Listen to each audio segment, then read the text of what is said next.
देवाचं वचन म्हणजे दुधारी तलवार.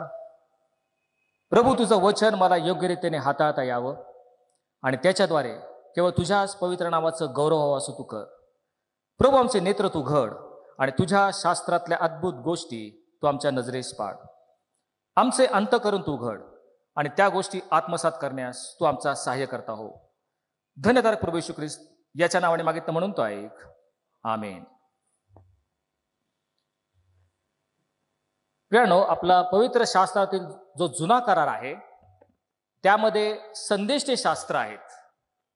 संदेष्टे शास्त्र म्हणजे पूर्वीचे जे संदेष्टे होऊन गेले त्यांनी तत्कालीन यहुदी लोकांसाठी एक विशेष संदेश त्या ठिकाणी जाहीर केला आणि ते सर्व संदेश म्हणून संदेष्टे शास्त्र असे प्रकाशित झालेले आहेत. आणि साधारण आपण पाहतो यशयापासून ते मलाखीपर्यंत असे साधारण 20 संदेष्टे आपल्याला दिसतात. आणि हे सर्व संदेष्टे एकाच गोष्टीची ग्वाही देत आहेत, एका गोष्टीची पुष्टी करत आहेत. यहुद्यांना ते एक चेतावणी देत आहेत, धोक्याचा इशारा देत आहेत की लवकरच यहुद्यांचा तारणारा जन्माला येणार आहे. हा संदेश प्रत्येक संदेष्टा दाखवत आहे. प्रत्येक यहुदीचं लक्ष या संदेशाकडे तो वेधित आहे की यहुद्यांचा तारणारा जो मशिया आहे, जो मुक्तिदाता आहे, ज्याची सर्व यहुदी लोक हजारो वर्षापासून वाट पाहत होते, तो उदयास येणार आहे असं संदेष्टे आपल्या संदेशामध्ये सांगत होते. उदाहरणार्थ यशया त्याच्या 9व्या अध्यायाच्या 6व्या वचनात म्हणतो, कारण आम्हासाठी बाळ जन्मला आहे, आम्हास पुत्र दिला गेला आहे, त्याच्या खांद्यावर सत्ता राहील, त्याला अद्भुत, मंत्री, समर्थ देव, सनातन पिता आणि शांतीचा अधिपती म्हणतील, त्याच्या सत्तेला अंत नसणार. अशा प्रकारचे संदेश प्रत्येक संदेष्टा यहुद्यांमध्ये देत होता. ख्रिस्तपूर्व 700 वर्षापूर्वी ज्यावेळेस यशायाने हा संदेश केला, साधारण त्याच वेळेमध्ये आमोस संदेष्टा आणखी एक महत्वाचा संदेश तत्कालीन यहुदी लोकांना देत आहे. आणि त्या संदेशामध्ये तो म्हणतो, हे इस्रायला, आपल्या देवासमोर येण्यास सिद्ध आहेस. हे इस्रायला, आपल्या देवासमोर येण्यास सिद्ध आहेस. तुझा देव परमेश्वर लवकरच तुझ्या वस्ती करण्यास येत आहे, त्याची वस्ती तुझ्यामध्ये होणार आहे. त्याला सामोरे जाण्यासाठी तू सिद्ध राहा, तू तयार राहा, असा संदेश आपल्याला दिसतं हा आमोस संदेशता देत आहे.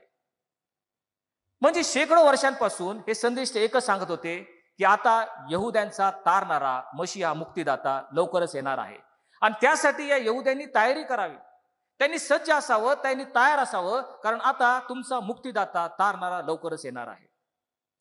परंतु जर आपण इतिहास पाहिला तर आपल्याला काय दिसतं, तत्कालीन यहुदी लोक हे येणाऱ्या मशिहाविषयी पूर्णपणे गाफील होते, निष्काळजी होते, त्यांनी त्याकडे दुर्लक्ष केलं. हा मशिहा येणार म्हणून वाट पाहणार आहे, पण ज्यावेळेस प्रत्यक्ष मशिहा त्यांच्यामध्ये आला, तो देवाचा पुत्र मानवी रूप धारण करून बेथलेमातील त्या घराण्यामध्ये जन्माला आला, त्यावेळेस यहुदी लोकांना त्याची काडी मात्र कल्पना नव्हती. पूर्णपणे त्याच्याविषयी ते गाफील राहिले, त्यांनी त्याच्याविषयी निष्काळजीपणा दाखवला. हा मशिहा म्हणजे बाळ येशू ज्यावेळेस त्यांनी मरेच्या उदरी जन्म घेतला, त्यावेळेस उतार शाळा म्हणजे उतारांसाठी सार्वजनिक राहण्याची सोय असलेले ठिकाण, पण उतार शाळेत देखील ह्या येशूला जन्म घेण्यासाठी जागा मिळाली नाही. शेवटी त्याला गायीच्या गोठ्यात, त्या प्राण्यांमध्ये, त्या दलदलीत त्याला जन्म घ्यावा लागला. कशा प्रकारचं स्वागत तत्कालीन यहुदी लोकांनी त्या मशिहाचं केलं आपण पाहत आहोत. एवढंच नव्हे, ज्यावेळेस हाच मशिहा मोठा झाला, तरुण झाला, वयाच्या 30व्या वर्षी प्रभू येशू ख्रिस्त म्हणतो, खोकडास बिळे आणि आकाशातील पाखरास कोटी आहेत, पण मनुष्याच्या पुत्राला डोके टेकावयास जागा नाही. त्याच्या 33 वर्षाच्या कालावधीमध्ये या यहुदी लोकांनी या मशिहाला डोके टेकावयास जागा देखील दिली नाही. अशा प्रकारचं स्वागत त्या यहुदी लोकांनी मशिहाचं केलं. एवढंच नव्हे, तर ज्यावेळेस हा प्रत्यक्ष मशिहा त्यांच्यामध्ये आला, हा मशिहा म्हणजे प्रभू येशू ख्रिस्त हा अद्भुत चिन्ह त्यांच्यामध्ये करत होता. होय, आंधळ्यांना त्याने दृष्टी दिली, महारोग्यांना त्याने बरं केलं, मृतांना त्याने पुनरुत्थित केलं, अनेक भूतग्रस्तांना त्यांनी शुद्ध केलं. हे चमत्कार पाहून प्रत्यक्ष मशिहा किंवा देवाचा पुत्र त्यांच्यामध्ये उभा असताना हेच यहुदी लोक त्याच्याकडे बोट करून म्हणतात, हा बाल जबूल म्हणजे भूतांचा अधिपती आहे, कारण हा भूतांच्या साह्याने चमत्कार करतो. पहा किती विचित्र आणि विलक्षण घटना आहे. ज्या मशियाची हजारो वर्षापासून यहुदी लोक वाट पाहत होते, तो मशिया त्यांच्यामध्ये आल्यानंतर यहुदी लोक त्याला बाल जबूल म्हणजे भूतांचा अधिपती म्हणतात. एवढंच नव्हे प्रियांनो, ज्या वेळेस हा मशिया म्हणजे येशू ख्रिस्त याला अटक झाली, रोमी शिपायाने अटक करून त्याला पिलात जो रोमी सुभेदार याच्या पुढे उभं केलं. हा रोमी सुभेदार यहुदीतर मनुष्य, विधर्मी हेल्लेनी मनुष्य, आणि तो या येशूला सोडवण्याच्या प्रयत्नात या यहुदी लोकांना एक आव्हान करतो, त्यांना निर्णय घेण्याचं एक आव्हान करतो. तो म्हणतो, मी तुम्हासाठी कोणाला सोडावे, बरब्बाला का ख्रिस्त म्हटलेल्या येशूला? त्यावेळेस हे येशूचे स्वकीय, ज्यांच्यासाठी प्रभू येशू ख्रिस्त आला, त्या यहुद्यांनी काय ओरड केली? हे यहुदी पिलाताला म्हटले, आम्हासाठी बरब्बाला सोडा, पण येशूला वधस्तंभी द्या, त्याचं रक्त आमच्यावर आणि आमच्या मुलाबाळांवर असो. अशा प्रकारचं स्वागत त्या यहुदी लोकांनी केलं त्या मशियाचं, की ज्याच्या मशियाविषयी जवळजवळ 20 संदेष्टांनी प्रत्येक जण लिहित होते की तारणारा तुमच्यामध्ये जन्माला येणार आहे, तुम्ही सावध असा, तुम्ही तयार राहा. कोणत्या प्रकारची तयारी यहुदी लोकांनी दाखवली होती? होय, 2000 वर्षापूर्वी हे यहुदी लोक संपूर्णपणे बेसावध होते, त्यांची कुठलीच तयारी झाली नाही. हे ऐकून आपल्याला संताप येतो, त्यांचा तिरस्कार येतो, परंतु थोड्या वेळ शांत होऊन विचार करूयात. आज हे 21व्या शतकातील तुम्ही आणि मी जे ख्रिस्ती विश्वासणारे, ती आम्ही ख्रिस्ताच्या द्वितीय आगमनाची तयारी केलेली आहे का? आजचा महत्वाचा प्रश्न करायला आपण वाट पाहणार आहोत. 2000 वर्षापूर्वी त्याचं पहिलं आगमन झालं, परंतु आज तुम्ही आणि मी जे ख्रिस्ती विश्वासणारे आहोत, आम्हाला देखील चेतावणी दिली गेलेली आहे, आम्हाला तो धोक्याचा इशारा दिला गेलेला आहे.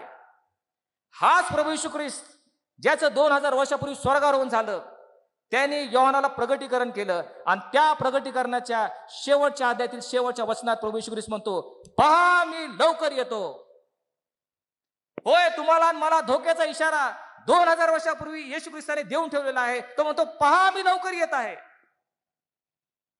हा इशारा मिळून देखील तुम्ही आणि मी जे ख्रिस्ती विश्वासणारे आहोत, त्याच्या द्वितीय आगमनासाठी आम्ही सज्ज झालो आहोत का, तयार झालो आहोत का? हाच महत्वाचा आत्मपरीक्षणाचा प्रश्न आपण प्रत्येकाला विचारायचा आहे. त्या इतिहासामधून आम्ही काय शिकणार आहोत का? त्या यहुदी लोकांकडून आम्ही शिकणार आहोत का? यहुदी लोक तयार नव्हते, तुम्ही आणि मी तयार आहोत का? होय, 2000 वर्षापूर्वी या जगाचं तारण साधण्याकरता तो देवाचा पुत्र मानवी रूप धारण करून नम्र, लीन आणि दीन होऊन त्या गायीच्या गोठ्यामध्ये जन्माला आला खरा, पण आता तो येणार आहे, त्याचं द्वितीय आगमन होणार आहे, आणि ते एक तारणारा म्हणून नाही, तर संपूर्ण जगाचा न्याय निवाडा करण्यासाठी एक न्यायाधीश म्हणून मेघारूढून आपल्या दिव्य दूतांचा तो येणार आहे. त्याच्या भेटीला, त्याला सामोरे जाण्यासाठी आम्ही तयार आहोत का? हे इस्रायला, आपल्या देवासमोर येण्यास सिद्ध आहेस. आम्ही तयार आहोत का? त्या न्यायाधीशाचा स्वीकार करण्यास आम्ही तयार आहोत का? पुन्हा एक वार इब्री लोकास पत्राचा लेखक आपल्याला 10वा अध्याय आणि 37व्या वचनामध्ये तोच इशारा देत आहे. तो म्हणतो, कारण अगदी थोडा वेळ उरला आहे, जो येणार तो येईल, उशीर करणार नाही. 2000 वर्षापूर्वी लिहिलेलं पत्र आहे. अगदी थोडा वेळ उरला आहे, जो येणार तो येईल, उशीर करणार नाही. त्याच्या द्वितीय आगमनासाठी आम्ही तयार आहोत का? पहा, त्या भयानक दिवसासाठी ज्यावेळेस तो पुन्हा येणार आहे, तो दिवस न भूतो न भविष्यती, पूर्वी कधी झाला नाही, यापुढे कधी होणार नाही, असा तो भयंकर न्यायाचा दिवस, येशूच्या द्वितीय आगमनासाठी आम्ही तयार आहोत का? पवित्र शास्त्रातील शेवटलं वचन त्या ठिकाणी म्हणतं, ये प्रभू येशू ये, आमेन. ह्या वचनाने पवित्र शास्त्र पूर्ण होत आहे. ये प्रभू येशू ये. होय, आम्ही तुझ्या आतुरतेने वाट पाहत आहोत, असा त्याचा अर्थ होतो. प्रश्न आहे, आम्ही खरोखर त्याची वाट पाहत आहोत का?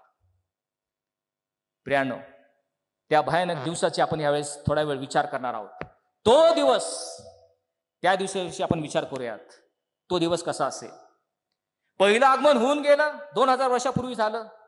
ते साजरं करत असताना भावी काळामध्ये जे त्याचं द्वितीय आगमन असणार आहे, तो दिवस, तो भयानक दिवस, तो न्यायाचा दिवस कसा असेल, याचं एक थोडकं चित्र, एक झलक मी तुमच्या समोर यावेळेस सादर करण्याचा प्रयत्न करणार आहे. तो दिवस कसा असेल? सर्वप्रथम तो दिवस म्हणजे अंधारातील गुप्त गोष्टी प्रकाशित करण्याचा तो दिवस असणार आहे. ज्या दिवसाची तुम्ही आणि मी वाट पाहत आहोत, त्या ख्रिस्ताचं द्वितीय आगमन होणारा दिवस, अंधारातील गुप्त गोष्टी प्रकाशात उघड करण्याचा तो दिवस असणार. तुम्ही आणि मी ख्रिस्ती विश्वासणारे, होय ख्रिस्ती म्हणून जीवन जगतो खरं. आमची साक्ष म्हणजे आम्ही ख्रिस्ताचे अनुयायी, ख्रिस्ताच्या पावलावर पाऊल टाकून चालणारे लोक होतो खरा हा अर्थ. परंतु तुमच्या आणि माझ्या वैयक्तिक जीवनामध्ये अनेक गुप्त पातकं दडलेली आहेत. अनेक अंधकारातील गोष्टी आम्ही आमच्या जीवनामध्ये केलेल्या आहेत. होय, आमच्या मनामध्ये अशुद्ध, अमंगळ, व्यभिचार विचार आलेले आहेत. आमच्या मनामध्ये इतराबद्दल राग आहे, द्वेष आहे, मत्सर आहे. सर्व गोष्टींचा लोभ किंवा स्वार्थ आमच्या मनामध्ये ठासून भरलेला आहे. आमचं एक कुटील कारस्थानी मन, इतरांना ते दिसत नाही, पण अनेक गोष्टी आम्ही गुप्तपणे केलेल्या आहेत. परमेश्वराविरुद्ध गुप्त पातक आमच्या हातून घडलेले आहेत. अनेक अंधकारातील दुष्कर्म गोष्टी आम्ही केलेल्या आहेत. तो दिवस अंधकारातील गोष्टी प्रकाशित आणण्याचा दिवस असणार आहे, हे आपण लक्षात ठेवलं पाहिजे. जरी आज माझे गुप्त पातक कुणाला दिसत नाहीत, अंधकारात केलेल्या गोष्टी जर कुणाला पाहत नाहीत, परंतु प्रत्येक गोष्टीची हालचाल, तुमच्या जीवनातील प्रत्येक हालचाल, प्रत्येक विचार याचं लाईव्ह रेकॉर्डिंग स्वर्गामध्ये सध्या चालू आहे. मनुष्यापासून त्या गोष्टी लपल्या असतील, परमेश्वरापासून त्या गोष्टी लपत नाहीत. त्याचं रेकॉर्डिंग सध्या स्वर्गात चालू आहे. त्याची नोंद, प्रत्येक गोष्टीची नोंद स्वर्गात पुस्तकामध्ये लिहून घेतली जात आहेत. तो दिवस अंधकारातील गुप्त गोष्टी बाहेर प्रकाशात आणण्याचा दिवस असणार आहे. कारण तोच प्रभू येशू ख्रिस्त लूका सुवर्तमान याचा 12वा अध्याय 2ऱ्या वचनात तो म्हणतो, जे उघड होणार नाही असं काही झाकलेलं नाही, आणि जे कळणार नाही असं काही गुप्त नाही. जे काही तुम्ही अंधारात बोलाल त्या दिवशी उजेडात ऐकण्यात येईल, आणि जे तुम्ही आतल्या कोठडीत कानात सांगाल ते त्या दिवशी धाब्यावरून गाजवलं जाईल. तो दिवस जे तुम्ही अंधारात बोलला असेल, एखाद्याच्या मागं बोलला असेल, एखाद्याला दूषण दिले असतील, एखाद्याचा अपमान किंवा निंदा मागं अंधारात केली असेल, त्या दिवशी प्रकाशात उघडपणे सर्वांना सांगण्यात येईल. असा तो दिवस आहे. तो दिवस जे तुम्ही आतल्या कोठडीत कुणाला तरी कानात सांगितले असेल, कान गोष्टी केलेल्या आहेत, गपचूपपणे सांगितलेल्या आहेत, सर्वांसमोर, सर्वांदेखत, सर्व जगाला धाब्यावरून गाजवला, असा तो दिवस असणार आहे. त्या दिवशीसाठी आम्ही तयार आहोत का? हाच प्रभू येशू ख्रिस्त आमच्या गुप्त जीवनामध्ये आम्ही किती पवित्र आणि नित्यमान असावं ह्या धोक्याचा इशारा देताना मत्तय सुवर्तमान याचा 6वा अध्याय आणि पहिल्याच वचनात तो म्हणतो, माणसांनी पाहावे म्हणून तुम्ही धर्माचरण न करण्याविषयी जपा. असे केल्यास माझ्या स्वर्गीय पित्याजवळ त्याला प्रतिफळ नाही. ज्या ज्या गोष्टी तुम्ही करत आहात, जे धर्माचरण तुम्ही करत आहात, ख्रिस्ती म्हणून उपासना करता, प्रार्थना करता, मंदिरामध्ये येता, दानधर्म करता, परोपकार करता, जे सर्व तुम्ही करता, माणसांनी पाहावे म्हणून करू नका, त्यासाठी तुम्ही जपा तो म्हणतो. असं जर तुम्ही केलं, माझ्या स्वर्गीय पित्याजवळ त्याला प्रतिफळ नाही. अनेक गोष्टी आम्ही करतो, धर्माचरण करतो खरं, परंतु त्यामागे हेतू असा असतो, माणसांनी पाहावं, त्यांनी माझं कौतुक करावं, त्यांनी स्तुती करावी, माझं गुणगौरव व्हावं, या उद्देशाने ज्या ज्या गोष्टी तुम्ही केल्या असतील, प्रभू म्हणतो त्या शेवटल्या दिवशी, भयानक दिवशी, माझ्या स्वर्गीय पित्याजवळ त्याला कुठलंही प्रतिफळ मिळणार नाही. तुमचा पिता गुप्तवासी पिता आहे, आणि म्हणून जे काही तुम्ही करता, प्रार्थना करता, दानधर्म करता, उपवास करता, तुमच्या गुप्तदर्शी पित्याला दिसेल असं गुप्तपणे करा, तरच त्या दिवशी त्याचं प्रतिफळ तुम्हाला मिळेल. त्या दिवसासाठी आम्ही सज्ज झालो आहोत का? प्रियानो, सर्व गुप्त गोष्टी प्रकाशात आणण्याचा तो भयानक दिवस लवकरच येत आहे. पहिली मंडळी, पवित्र आत्म्याचं कार्य भरभरून चाललेलं आहे, आणि प्रेषितांची कृत्ये याच्या 5व्या अध्यायातील एक मंडळीतील घटना थोडक्यात आपण पाहूयात. नुकतीच मंडळी तयार झालेली आहे. पवित्र आत्म्याचा वर्षा होऊन एक भयंकर कार्य पवित्र आत्म्याचं चालू आहे. अनेक रोगी बरे होत आहेत.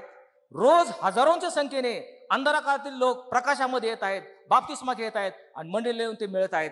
अशा वेळेस त्या मंडळीमध्ये पेत्र लोकांना आव्हान करतो, आणि त्यावेळेस प्रत्येक जण उत्स्फूर्तपणे आपापली मालमत्ता जमीन विकून जो पैसा मिळेल तो प्रेषितांच्या पायाजवळ आणून ठेवतात, आणि ते प्रेषित ज्याला लागेल, गरीबाला लागेल त्याप्रमाणे ते वाटून देतात. अशाच वेळेस त्या मंडळीतील हनन्या आणि सफीरा ह्या एका कपलने ठरवलं आपण आपली जमीन, आपली मालमत्ता विकून ते पैसे त्यांना द्यायचे. त्यांनी जमीन विकली खरी, पण त्यातला काही भाग आपल्यासाठी गपचूप अंधारात गुपचूपणे लपून घेतला, गुप्तपणे काम केलं. उरलेली रक्कम घेऊन तो हनन्या येऊन पेत्राच्या पायाजवळ त्याने ती रक्कम ठेवली आणि काही न बोलता तसंच मागं फिरून जाऊ लागला. तो जात असतानाच पेत्राने त्याला थांबवलं.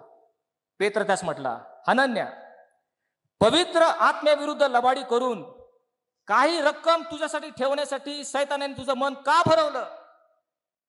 ते असं बोलत असतानाच तात्काळ हनन्या त्या ठिकाणी कोसळला आणि तो गतप्राण झाला. काही वेळाने त्याची बायको सफीरा ही देखील आली. पेत्र तिला म्हटला, तुम्ही ह्याच किमतीला जमीन विकली का? आणि ती म्हटली, होय.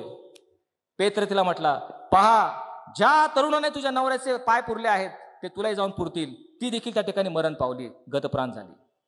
गुपचूपपणे केलेलं पातक, गुप्तपणे कुणी त्यांना पाहिलं नव्हतं, पण ज्या वेळेस प्रकाशित येण्याची वेळ आली, पवित्र आत्म्याने सर्व काही उघड केलं. असाच तो भयानक दिवस असणार आहे. जे जे गोष्टी आम्ही गुप्तपणे केलेल्या आहेत त्या प्रकाशित आणण्याचा तो भयानक दिवस, त्यासाठी आम्ही तयार आहोत का? दुसरी महत्वाची गोष्ट, तो दिवस, तो भयानक दिवस कसा असेल? नीतिमान आणि अधर्मी यांना वेगळं करण्याला, त्यांची विभागणी करण्याची, त्यांची छाटणी करण्याचा तो दिवस असणार आहे, हे आपण लक्षात ठेवलं पाहिजे. नीतिमान आणि अधर्मी त्या दिवशी वेगळे केले जातील. प्रभू येशू ख्रिस्ताने निधनाचा दृष्टांत त्यांना सांगितला. एका मनुष्याने शेतामध्ये गहू पेरलं, परंतु वैरी आला आणि त्यांनी निधन जे नको ते देखील बी त्या गव्हामध्ये पेरलं. ज्यावेळेस दोन्ही उगवले, पालवी फुटली, त्यावेळेस त्या धन्याला लक्षात आलं गव्हाबरोबर निधन चुकून पेरलं गेलेलं आहे. ते त्याचे दास त्याला म्हटले, आम्ही जाऊन निधन काढून टाकतो. धनी म्हटला, थांबा, इतक्यात काढू नका, कारण निधन उपटताना गहू देखील उपटायची शक्यता आहे, म्हणून तुम्ही थांबा, त्या दिवसापर्यंत थांबा. तो दिवस, तो भयानक दिवस, त्या न्यायाचा दिवस, त्या दिवसापर्यंत थांबा. त्या दिवशी काय होईल? प्रथम तो म्हणतो, मी निधन काढून जाळण्यासाठी उपटून टाकेल आणि मग गहू काढून मी कोठारात साठवेल. आज आमच्या मंडळीमध्ये गहू आणि निधन एकत्र वाढत आहे. तो स्वर्गातील पिता सर्वांना वाढू देत आहे. आताच कापणी करणार नाही, तो त्या दिवसासाठी थांबणार आहे. त्या दिवशी काय होणार आहे? जे नीतिमान असतील ते वेगळे केले जातील आणि जे निधन किंवा अधर्मी लोक आहेत त्यांना वेगळं काढून वेगळ्या अग्नीच्या नाशासाठी ठेवण्यात आलेलं आहे. मत्तेकृत शुभवर्तमानाचा 13वा अध्याय त्यामध्ये स्पष्टपणे म्हटलेलं आहे, मनुष्याचा पुत्र आपल्या देवदूतांना पाठवीन, ते सर्व अनाचार करणाऱ्यांना जमा करून अग्नीच्या भट्टीत टाकतील, तेथे रडणे व दातखाने चालेल. तेव्हा नीतिमान आपल्या पित्याच्या राज्यात सूर्यासारखे प्रकाशतील. ज्याला कान आहे तो ऐको, असं म्हटलेलं आहे. जे अनितिमान आहेत, अधर्मी आहेत, त्यांना सर्वांना जमा करून अग्नीच्या भट्टीत, जिथे रडणे दातखाने चालते, तिथे टाकण्यात येईल त्या दिवशी. आणि जे नीतिमान आहेत ते आपल्या पित्याबरोबर सूर्यासारखे प्रकाशतील. ज्याला कान आहे तो ऐको. प्रियानो, वेगळं करण्याचा, छाटणी करण्याचा दिवस लवकरच येत आहे. त्या दिवसासाठी आम्ही सज्ज आहोत का? तयार आहोत का? मत्तेकृत शुभवर्तमानाच्या 25व्या अध्यायामध्ये हेच आपल्याला चित्र दिसत आहे. मनुष्याचा पुत्र मेघारूढून येईल, त्यावेळेस असं म्हटलेलं आहे, मग सर्व राष्ट्र त्यासमोर जमा केले जातील आणि मेंढरांना शेरडेपासून वेगळं करावं तसं तो त्यांना एकमेकापासून वेगळे करील. तो शेरडांना आपल्या डावीकडे आणि मेंढरांना आपल्या उजवीकडे उभे करेल.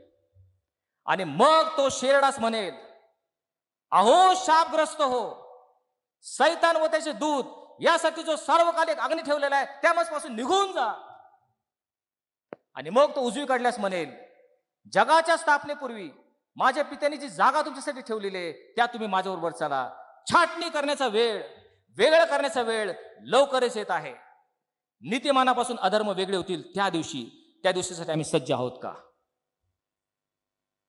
त्या दिवसाविषयी बोलताना पुन्हा एकदा येशू ख्रिस्त म्हणतो, त्या दिवसाविषयी जपून असा, कारण त्या दिवशी शेतात 2 जण असतील, एक वर घेतला जाईल, एक खाली ठेवला जाईल. जात्यावर 2 दळीत असतील, एक वर घेतली जाईल आणि एक खाली ठेवली जाईल. वेगळे करण्याचा दिवस लवकरच येत आहेत प्रियानो. तो न्यायाचा दिवस, नीतिमान आणि अधर्मी वेगळे करण्याचा दिवस येत आहे. बाप्तिस्मा करणारा योहान येशूविषयी ग्वाही देत आहे. तो म्हणतो, मी तुमचा बाप्तिस्मा पाण्याने केला खरा, पण माझ्यानंतर जो येणार आहे तो तुमचा बाप्तिस्मा पवित्र आत्म्याने आणि अग्नीने करील. आणि पुढे तो म्हणतो, आपले खळे अगदी स्वच्छ करावे आणि गहू कोठारात साठवावे, म्हणून त्याच्या हातात सूप आहे आणि भूस तो न विझणाऱ्या अग्नीमध्ये टाकेल. तो काय म्हणतो? हा प्रभू येशू ख्रिस्त पुन्हा येणार आहे, हातात सूप घेऊन येणार आहे. कशासाठी येणार आहे?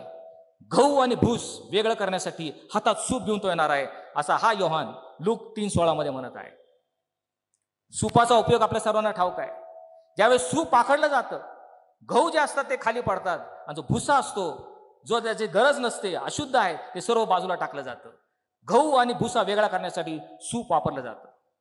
त्या दिवशी प्रभू येशू ख्रिस्त येणार आहे, हातात सूप घेऊन येणार आहे, गहू आणि भूस वेगळा करण्यासाठी. भूस न विझणाऱ्या अग्नीमध्ये तो जाळून टाकेल आणि गहू तो कोठारात साठवेल.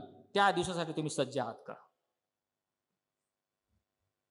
आणखी एक गोष्ट हातात घेऊन प्रभू येशू ख्रिस्त जो न्यायाधीश ते शेवटल्या दिवशी येणार आहे. ती गोष्ट कोणती? आम्हाला आमोस संदेष्टा साधारण 2500 वर्षापूर्वी आम्हाला आमोस संदेष्टा ऐवजी सांगत आहे. आमोसाला एक दृष्टांत पडला आणि आमोस त्याच्या 7व्या अध्यायाच्या 7व्या वचनात म्हणतो, पहा, ओळंबाने बांधलेल्या भिंतीवर प्रभूला उभा असलेले मी पाहिलं. ओळंबा म्हणजे काय आपल्या सर्वांना कदाचित ठाऊक असेल. ज्यावेळेस भिंत बांधायची असती, ती भिंत एका सरळ रेषेमध्ये असावी, कुठे त्यामध्ये ओबडधोबडपणा नसावा. त्यासाठी गवंडी लोक ओळंबा वापरतात. एका दोरीला बांधलेला एक लोखंडी धातू, आणि त्या ओळंब्यामध्ये जेवढी भिंत येते तेवढीच ठेवली जाते. ओळंब्याच्या बाहेरचा कुठलाही भिंतीचा भाग तो छाटला जातो, विभक्त केला जातो, कारण तो भाग त्या भिंतीसाठी धोकादायक असतो. हा गवंडी ओळ्याने मोजून मापून ती भिंत छाटून टाकतो, नको असलेली भिंत छाटून टाकतो, म्हणजे ओळंब्याची आतली भिंत सुरक्षित राहते. प्रभू येशू ख्रिस्त हा ओळंबा घेऊन येत आहे. ज्यावेळेस आमोस म्हणतो, मी प्रभूला पाहिलं, हातात ओळंबा घेऊन त्या भिंतीवर तो उभा आहे. प्रभू मला म्हटला, आमोस तुला काय दिसतं? तो म्हटला, मी पाहतो तो प्रभू, तो ओळंबा आहे. मग प्रभू त्याला म्हणतो, जा आणि माझे लोक इस्रायल यांना सांग, मी तुमच्यामध्ये ओळंबा धरलेला आहे, येथून पुढे मी तुमची गय करणार नाही. तो दिवस लवकरच येत आहे. प्रभू हातात ओळंबा घेऊन येणार आहे. प्रत्येकाचा मोजमाप तो करणार आहे. जो कोणी अनितिमान, अधर्मी, वाईट वृत्तीचा, ह्याला छाटून टाकण्यात येईल आणि अग्नीच्या जोरावर टाकण्यात येईल. ओळंबा घेऊन प्रभू येत आहे. त्या दिवसासाठी तुम्ही तयार आहात का? तो दिवस विभक्त करण्याचा दिवस आहे. गहू आणि भुसा, गहू आणि निधन, नीतिमान आणि अनितिमान, धार्मिक आणि अधर्मी, सत्य आणि असत्य, जीवन आणि मरण, प्रकाश आणि अंधकार यांना वेगळं करण्याचा दिवस लवकरच येत आहे. त्या दिवसासाठी तुम्ही तयार आहात का? आणखी तो दिवस कसला आहे? तो भयानक न्यायाचा दिवस, म्हणजे हिशेब घेण्याचा दिवस आहे. हिशेब किंवा अकाउंट्स घेतले जातील तसा तो दिवस आहे. प्रियानो, 2 कोरिंथ्याचा 5वा अध्याय 10वे वचन, कारण आपणा सर्वांना ख्रिस्ताच्या न्यायासनासमोर खऱ्या स्वरूपानं प्रगट झालं पाहिजे, यासाठी की आपण केलेल्या प्रत्येक कृत्याचा हिशोब आपल्याला देता यावा, मग ते बरे असोत किंवा वाईट असोत. ह्या भूतलावर जीवन जगत असताना जी जी कृत्य आम्ही केलेली आहेत, बरे असतील किंवा वाईट असतील, त्याचा हिशोब, त्याचा अकाउंट आम्हाला त्या दिवशी द्यायचा, असा तो दिवस आहे. आणि ह्याच दिवसाविषयी संत पौल आम्हाला म्हणतो, फसू नका, कारण देवाचा उपास व्हायचा नाही. कारण मनुष्य जे काय पेरतो त्याचीच त्याला कापणी करावी लागेल. जो कोणी देह स्वभावासाठी पेरतो त्याला देह स्वभावापासून नाशाचं पीक, आणि जो कोणी आत्म्यासाठी पेरतो त्याला आत्म्यापासून सार्वकालिक जीवन हे पीक मिळेल. हिशोब घेण्याचा तो दिवस आलेला आहे. ह्या जगामध्ये असताना ज्या कोणी देह स्वभावाची पेरणी केलेली आहे, देहाची कर्म केलेली आहेत, त्यांना देहापासून नाशाचं पीक मिळण्याचा दिवस लवकरच येत आहे. आणि ज्याने कोणी आत्म्याची पेरणी केलेली आहे, आत्म्याच्या प्रेरणेने चाललेले आहेत, आत्म्याप्रमाणे जीवन जगत आहेत, त्यांना आत्म्यापासून सार्वकालिक जीवन मिळण्याचे दिवस लवकरच येत आहे. आपण त्या दिवसाला सज्ज आहोत का? हाच प्रभू येशू ख्रिस्त मत्तई 12:35 मध्ये म्हणतो, मी तुम्हाला सांगतो, मनुष्य जो जो व्यर्थ शब्द बोलेल त्या प्रत्येक शब्दाचा हिशोब त्याला त्या शेवटच्या दिवशी द्यावा लागेल. हे प्रभू येशू ख्रिस्ताच्या मुखातील वाक्य आहेत. आम्ही आतापर्यंत जेवढे शब्द बोललेले आहेत, विचार करून पहा, त्या प्रत्येक शब्दाचा हिशोब घेण्याची वेळ लवकरच येत आहे. तो दिवस लवकर येत आहे. प्रत्येक शब्दाचा हिशोब तुम्हाला द्यावा लागेल. हा शब्द तू का बोलला, ह्याची बोलण्याची खरोखर गरज होती का, ह्या प्रत्येक शब्दाचा हिशोब द्यावा लागणार आहे. हिशोब घेण्याचा दिवस जवळ येत आहे. आणि म्हणून योहान, ज्याला प्रगटीकरण झालं, प्रगटीकरणामध्ये तो म्हणतो, पहा मी एक मोठे पांढरे राजासन पाहिले, त्यावर कुणी एक मनुष्य बसलेला मला दिसला. मग मृत झालेले सर्व लहान थोरांना त्या राजासनासमोर उभे राहिलेले मी पाहिले. तेव्हा पुस्तकं उघडली गेली. प्रियानो, पवित्र शास्त्रातील सर्वात भयंकर आणि भयानक वचन जर असेल तर हे वचन. राज्यासनासमोर मृत झालेले सर्व लहान थोर जमा झाले आहेत, त्यावेळेस पुस्तकं उघडली गेली. स्वर्गातील पुस्तकं उघडण्याचा दिवस लवकरच येत आहे. त्यासाठी तुम्ही तयार आहात का? का ती पुस्तकं उघडली गेली? काय लिहिलेलं आहे त्या पुस्तकामध्ये? तुमचा आणि माझा प्रत्येकाचा जीवनक्रम, जन्मापासून ते मृत्यूपर्यंत प्रत्येक गोष्टीची नोंद त्या पुस्तकामध्ये झालेली आहे. पुस्तकं उघडली जाणार आहेत. तो दिवस लवकरच येत आहे. तुम्ही तुमच्या मनामध्ये केलेला प्रत्येक अशुद्ध अमंगळ विचार त्या पुस्तकामध्ये लिहिला गेलेला आहे. तुमच्या मनातील प्रत्येक प्रकारचा राग, द्वेष, लोभ, स्वार्थ, हेवान, मत्सर सर्व काय त्या पुस्तकामध्ये लिहिले गेलेलं आहे. त्या दिवशी पुस्तकं उघडले जातील. आणि पुढे काय होईल? त्या पुस्तकात जे लिहिले होते त्याप्रमाणे प्रत्येकाच्या कृत्याचा न्याय ज्याच्या त्याच्या कृत्याप्रमाणे करण्यात आलं असं म्हटलेलं आहे. त्या दिवसासाठी तुम्ही सज्ज आहोत का? हे इस्रायला, आपल्या देवासमोर येण्यास सिद्ध आहेस, तयार हो, कारण पुस्तकं उघडली जाणार आहेत. पुस्तकं उघडली जाणार आहेत. पण पुढे योहान म्हणतो, त्यावेळेस मी दुसरं एक पुस्तक पाहिलं आणि ते जीवनाचं पुस्तक होतं. ज्या कोणाचं नाव त्या जीवनाच्या पुस्तकात लिहिलेलं नाही त्याला अग्नीच्या सरोवरात टाकण्यात आलं. त्या दिवशी पुस्तकं उघडली जातील आणि दुसरं एक पुस्तक असेल ते म्हणजे जीवनाचं पुस्तक. प्रियानो, त्या पुस्तकामध्ये जर तुमचं नाव नसेल तर देव देखील तुमची गय करणार नाही. देवाला तुमच्याविषयी काही करता येणार नाही. त्या दिवशी ज्या ज्या कुणाची नावं जीवनाच्या पुस्तकात नसतील त्यांना अग्नीचा सरोवर म्हणजे सार्वकालिक नरकाची शिक्षा भोगण्यास अटळ आहे. त्यामध्ये बदल होणार नाही. तुम्ही त्या दिवसासाठी तयार आहात का? पुस्तकं उघडली जातील. आणि सगळ्यात शेवटी आणि महत्वाचं म्हणजे तो दिवस आश्चर्यचकित होण्याचा दिवस आहे. काय आश्चर्यचकित गोष्टी त्या दिवशी होणार आहेत. त्या दिवसासाठी तुम्ही तयार आहात का? कोणत्या गोष्टी त्या दिवशी होणार आहेत? प्रियानो, संत पौल आम्हाला सांगतो, येशू ख्रिस्त हा जीवनाचा पाया आहे आणि त्याच्यावर प्रत्येक ख्रिस्ती विश्वासणारा बांधकाम करत आहे. हे बांधकाम कसलं आहे तर संत पौल म्हणतो, कोणी सोनं, रूप आणि मौल्यवान पाषाण यांचं बांधकाम करत आहे आणि कोणी गवत, लाकूड आणि पेंडा यांचं बांधकाम करत आहे. आमच्या मंडळीमध्ये दोन प्रकारचे लोक आहेत. ख्रिस्ती जीवनाचं बांधकाम करत आहेत. त्या शेवटल्या न्यायाच्या दिवशी त्यांची परीक्षा होणार आहे या बांधकामावर. कसं बांधकाम आहे? तुमच्यातील काही लोक सोनं, रूप आणि मौल्यवान पाषाण याचं दर्जेदार बांधकाम करत आहेत. काही लोक असे देखील आहेत, लाकूड, गवत आणि पेंडा यांचं निकृष्ट बांधकाम ख्रिस्ती जीवनामध्ये करत आहेत. लवकरच तो दिवस येणार आहे की ह्या बांधकामाची परीक्षा होणार आहे. तुम्ही कोणत्या प्रकारचं बांधकाम केलेलं आहे? सोनं, रूपन, मौल्यवान पाषाण म्हणजे कोणचं? ज्यांनी आपलं सर्वतोपरी जीवन परमेश्वराला समर्पण केलेलं आहे. तन, मन, धन आणि परमेश्वराची सेवा ते करतात. जे परमेश्वराची एकनिष्ठ आहेत, विश्वासू आहेत, प्रामाणिकपणे देवाची सेवा करत आहेत, त्यांचं बांधकाम सोनं, रूपन, मौल्यवान पाषाणासारखं आहे. आणि दुसरे आहेत की जे नामधारी ख्रिस्ती आहेत. होय, चर्चला पण यायचं, जगी गोष्टी पण करायच्या, जगामध्ये मिसळायचं, जगाचं व्हायचं, जगाशी मैत्री करायची, आठवडाभर जगाचं, रविवारी फक्त ख्रिस्ताचं, असे बांधकाम करणारे लाकूड, गवत आणि पेंडा यांचं बांधकाम करणारे देखील आहेत. आणि मला तुम्हाला सांगू द्या, जे लाकूड, गवत आणि पेंड्याचं बांधकाम करतात ते बांधकाम करणं फार सोपं असतं, सहज होतं. आणि म्हणून त्यांनी लाकूड, गवत आणि पेंड्या यांचे टोलजंग इमारती बांधलेल्या आहेत, बहुमजली इमारत बांधलेली आहेत आणि फार आनंदी आहेत की प्रभू माझं बांधकाम पाहून डोळ्याचं पारणं फेडणारं बांधकाम, बहुमजली इमारत बांधली आहे. पण कशाने? लाकूड, गवत आणि पेंड्याने. त्या दिवशी काय होईल पुढे नीट ऐकून घ्या प्रियांनो. तो म्हणतो त्या दिवशी प्रभू प्रगट होईल. कसा प्रगट होईल?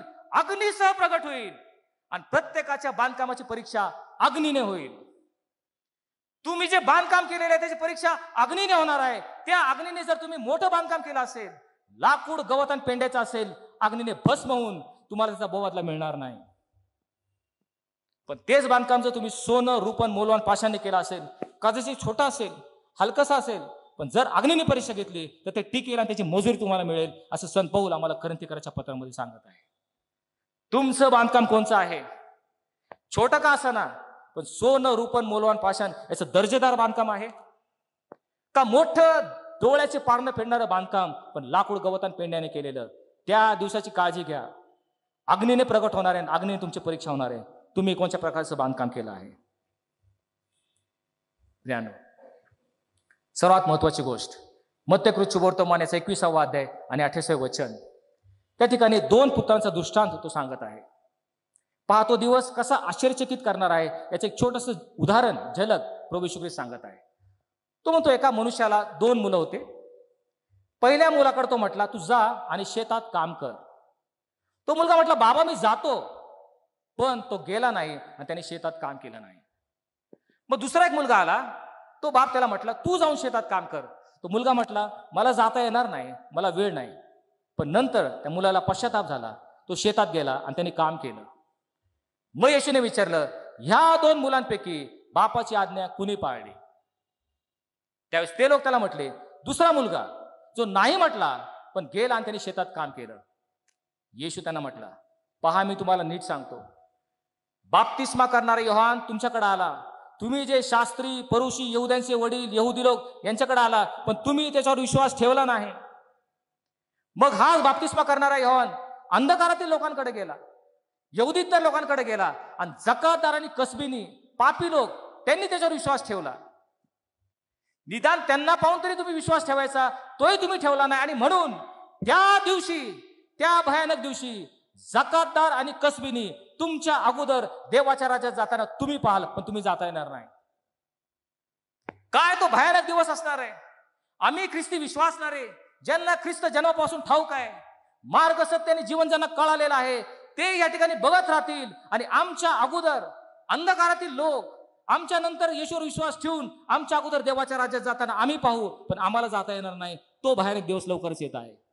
आश्चर्यचकित होण्याचे दिवस येत आहेत. तुमच्या अगोदर जकातदार आणि कसबीनी स्वर्गाच्या राज्यात जाताना तुम्ही पाहाल. त्या दिवसासाठी तुम्ही तयार आहात का? आणि शेवटी प्रभू येशू ख्रिस्त फार उत्तम उदाहरण मत्ती याचा 7व्या अध्यायामध्ये देत आहे. तो म्हणतो, त्या दिवशी पुष्कळ जण, किती?